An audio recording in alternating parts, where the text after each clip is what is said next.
हर हर महादेव। आज मैं आपको एक पौधा दिखा रहा हूँ, इसको आप ध्यान से देख लीजिए। आप में से कई लोगों को पता होगा ये किस चीज़ का पौधा है। यह है धतूरा। लेकिन धतूरा भी दो प्रकार से होते हैं, एक होता है सफ़ेद, एक होता है काला। तो ये काला धतूरा है। ये देखिए, इसका ये फूल है, इसके अंदर 5 फूल आते हैं। एक ये खुलेगा जब, इसके ऊपर एक और फूल, फिर एक और, एक और, एक और।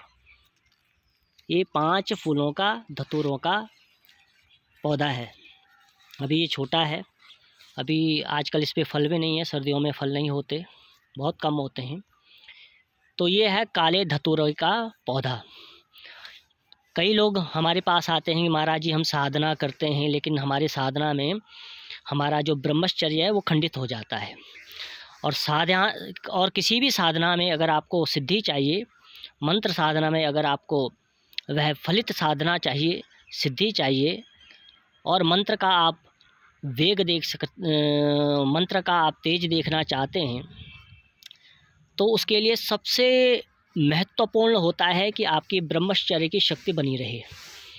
अगर आपका साधना में ब्रह्मचर्य खंडित होता है तो आपका जो ब्रह्म तेज है वह भी नष्ट हो जाता है। जो मंत्र का जो तेज है, मंत्र की जो ऊर्जा है, वह भी समाप्त हो जाती है और सिद्धि प्राप्त नहीं होती। लेकिन अगर आपको सिद्धि चाहिए मंत्र की साधना में, तो आपको ब्रह्मचर्य का पालन और ब्रह्मचर्य आपका अखंड मजबूत रहना अति आवश्यक है।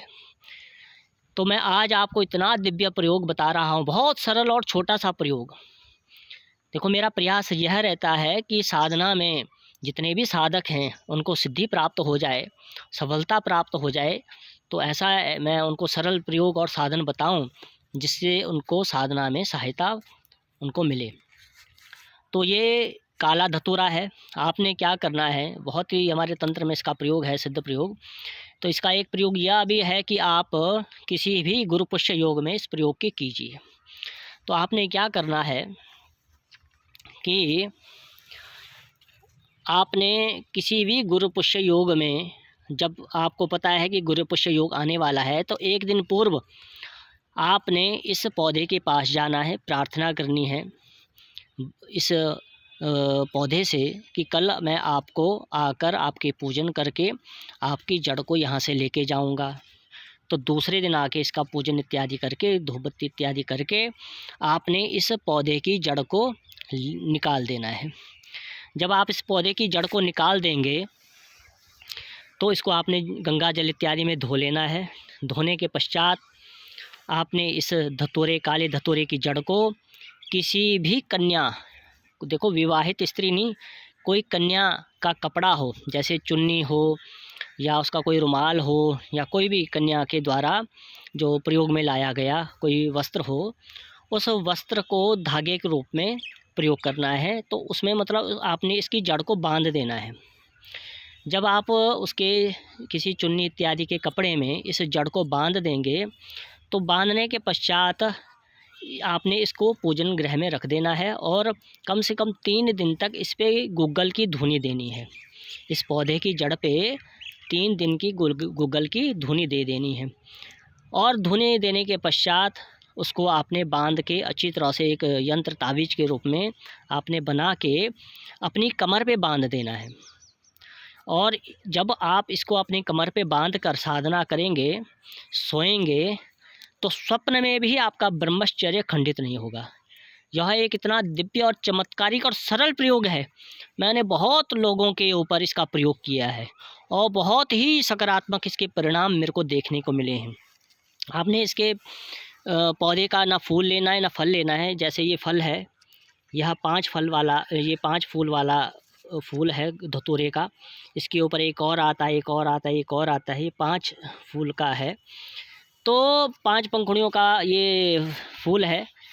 लेकिन आपने ना फूल लेना है ना फल लेना है, आपने इस काले धतूरे की जो जड़ लेनी है, आपको जड़ को उखाड़ लेना है।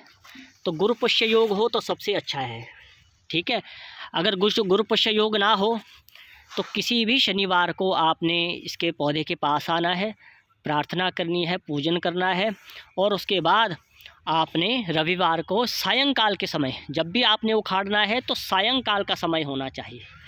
तो शाम के समय पूजन इत्यादि करने के बाद आपने इस वनस्पति को, इस काले धतूरे की जड़ को उखाड़ लेना है। और जो प्रयोग जिस प्रकार से मैंने आपको कहा है, आप इस प्रयोग को करके साधना कीजिए।